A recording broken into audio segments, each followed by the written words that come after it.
पाकिस्तान ने अपनी सेना की अपने ही देश में ऐसी धुलाई नहीं देखी होगी। गृहयुद्ध के मंडराते खतरे के बीच पाकिस्तान की शहबाज शरीफ सरकार के सामने ये सवाल भी पॉप हो रहे हैं कि क्या वो अपने देश के टुकड़े टुकड़े होने से भी बचा पाएंगे या नहीं। पाकिस्तान में बलूचिस्तान लिबरेशन आर्मी के बेहद अटैकिंग मोड में आने और एक के बाद एक बड़े ऑपरेशंस को अंजाम देने से पाकिस्तानी आर्मी में खलबली मची हुई है। इस बीच चीन को पाकिस्तान में अपने अरबों डॉलर के निवेश वाले सीपीईसी प्रोजेक्ट्स पर खतरा मंडराता हुआ दिखाई देने लगा है।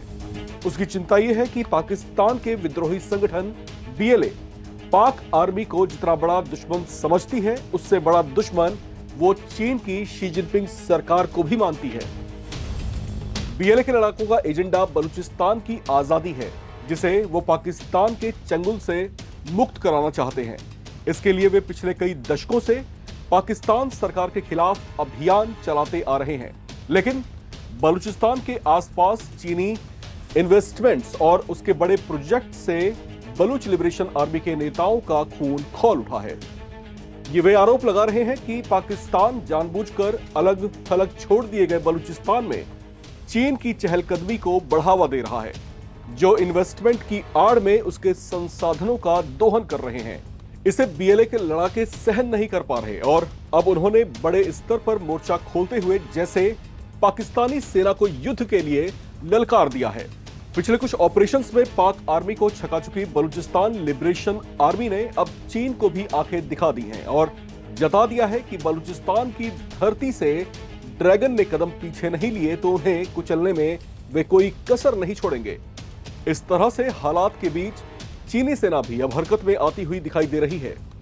वजह यह है कि चीन पाकिस्तान आर्मी पर भरोसा नहीं कर पा रही कि वो पाकिस्तान में उसके multi million dollar CPEC projects की रक्षा कर सकता है, क्योंकि बीएलए के साथ पिछले कुछ ऑपरेशंस में पाकिस्तानी आर्मी कमजोर पड़ती हुई दिखाई दी थी, जिससे चीन खौफ से भर गया है। पाक आर्मी की ऐसी लाचारी पर कुछ समय पहले चीनी सेना प्रमुख जनरल झांग योशिया पाकिस्तान का दौरा कर पाक आर्मी जनरल आसिम मुनीर से बातचीत कर चुके हैं। उस समय ये बातें सामने आई थीं कि चीन ने पाकिस्तान को सख्ती से कहा था कि वो इस बात को सुनिश्चित करे कि पाकिस्तान में उसके बड़े प्रोजेक्ट्स को विद्रोहियों के हमले से बचाया जा सके। चीन ने दो टूक पाक सेना प्रमुख से यह भी कह दिया था कि अगर वे इसमें खुद को सक्षम नहीं पाते हैं तो चीन की सेना को अनुमति दी जाए ताकि वो पाकिस्तान में अपने मल्टी मिलियन डॉलर प्रोजेक्ट की रक्षा कर सकें।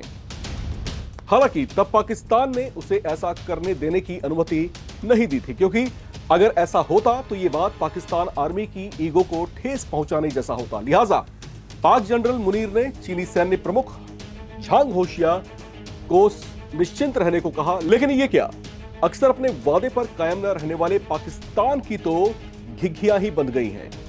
दुनिया के सामने फिर साबित हो गया है कि उसकी सेना और उसका इंटेलिजेंस किस हद तक कमजोर है। बीएलए के खूंखार आत्मघाती लड़ाकों ने एक के बाद एक हमलों से उसे दहला दिया है। इन सबके बीच एक बड़ी हलचल ये हुई है कि चीन के 300 सैनिकों का एक दस्ता पाकिस्तान पहुंच गया है, जिसे लेकर दुनिया को यह बताया गया है कि चीन के इन 300 सैनिकों का दस्ता दरअसल पाक आर्मी के साथ संयुक्त सैन्य अभ्यास करेगा। लेकिन इसे लेकर सूत्रों सामने आई है, उसके मुताबिक पाकिस्तान के बलूचिस्तान में बीएलए के बढ़ते हमलों और खतरे में आते उसके मेगा प्रोजेक्ट्स को देखते हुए चाइनीज आर्मी अपने एक दस्ते को बलूचिस्तान के हालात में लड़ने लायक ट्रेनिंग देकर उन्हें तैयार कर रही है, ताकि अगर बीएलए सीधे उसकी परियोजनाओं को निशाना बनाता है तो ऐसी स्थिति से निपटने में जरूरत पड़ने पर चीनी सेना के इस दस्ते को मुकाबले के लिए आगे भेजा जा सके। बहरहाल पाकिस्तान में बद से बदतर होते हालात के बीच खतरा इस बात का भी बढ़ गया है कि अगर पाकिस्तान ने अभी हालात को नियंत्रित नहीं किया तो उसे भीषण गृहयुद्ध की आग में झोंकने और उसके टुकड़े होने से कोई नहीं रोक पाएगा, क्योंकि बलूचिस्तान लिबरेशन आर्मी को अब सिंध लिबरेशन आर्मी का भी समर्थन मिल गया है। दरअसल बीएलए जहां बलूचिस्तान को पाकिस्तान के चंगुल से आजाद कराना चाहती है, वहीं सिंध लिबरेशन आर्मी जो लंबे समय से सिंध देश की मांग को उठा रही है, वो भी पाकिस्तान के चंगुल से मुक्त होना चाहते हैं। अब जबकि दोनों संगठन हाथ मिला चुके हैं तो ये पाकिस्तानी सेना के सामने बहुत बड़े खतरे और चुनौती बनकर उभर रहा है। आपको शायद ये सुनकर हंसी आ सकती है कि पाकिस्तान जो पहले भारत सीमा पर अपनी बड़ी फोर्स तैनात रखता था, उस पाक आर्मी को शायद अब भारत उतना बड़ा खतरा नहीं लग रहा, क्योंकि इंडो पाक बॉर्डर पर डेप्यूट पाक फोर्सेस को बड़ी संख्या में बलूचिस्तान की ओर और अफगानिस्तान बॉर्डर की ओर डाइवर्ट कर दिया गया है। लेकिन अपनी फितरत से मजबूर पाकिस्तान की शहबाज शरीफ सरकार ने अपनी खींच भारत पर निकाली है।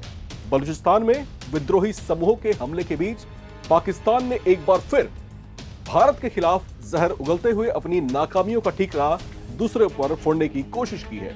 आतंकी फैक्ट्री के रूप में पूरी दुनिया में चर्चित हो चुके पाकिस्तान उल्टा भारत पर ही चरमपंथी लोगों को बढ़ावा देने का आरोप लगा रहा है। पाकिस्तान के विदेश मंत्रालय ने भारत के ऊपर बलूचिस्तान में अलगाववादी विद्रोही समूहों को समर्थन देने का आरोप लगाया है। भारत के प्रधानमंत्री नरेंद्र मोदी के आतंकवाद के मुद्दे पर पाकिस्तान को फटकार लगाने पर भी इस्लामाबाद की तिलमिलाहट सामने आई है। पाकिस्तान विदेश मंत्रालय के प्रवक्ता शफकत अली खान ने कहा कि बलूचिस्तान में फैल रहे विद्रोह में भारत का रोल साफ है। पाकिस्तानी विदेश मंत्रालय ने हवा में हाथ पीटते हुए यह आरोप भी लगाया कि भारत बलूचिस्तान क्षेत्र को भी अस्थिर करने की कोशिश कर रहा है। हालांकि पाक फॉरेन अफेयर्स ने अपनी बात के समर्थन में ना तो कोई सबूत पेश किए और ना ही उसने इससे जुड़े किसी सोर्स का जिक्र किया।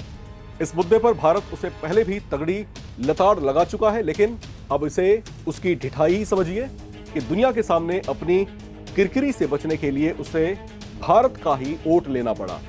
बहरहाल इस समय हालात सबके सामने हैं और जिस तरीके से पाकिस्तान और खासतौर से जो बलूचिस्तान का एरिया है जहां पर ग्वादर पोस्ट की भी नजदीकी है और जिस तरीके से सीपीईसी प्रोजेक्ट पर जो है चीन का जो है बड़ा इन्वेस्टमेंट है, वो जो है अब खतरे में आता हुआ दिखाई दे रहा है। यहां पर आपको बताते चलें कि सीपीईसी वो प्रोजेक्ट है जो चाइना का इन्वेस्टमेंट तो है ही, लेकिन दोनों के ही साझा प्रयासों के तहत चीन भविष्य में अपनी इकोनॉमी को बूस्ट करने के मकसद से भी सीपीईसी को बड़ी उम्मीदों से देखता है। बहरहाल आने वाले कुछ वर्ष जो है पाकिस्तान ये मान करके चल रहा है कि वो अपनी इकोनॉमी को वापस ट्रैक पर इसके सहारे लेकर के आएगा, लेकिन इसके पीछे चीन की चालबाजियां किस तरीके से हैं और फिर बीएलए वहां पर किस तरीके से लगातार अपने एक्शंस को जारी किए हुए है। क्या बीएलए और फिर सिंध लिबरेशन आर्मी मिलकर के कोई बड़ा खतरा पैदा कर देंगे? क्या ये दोनों ही क्षेत्र पाकिस्तान से टूटने की कगार पर आ जाएंगे?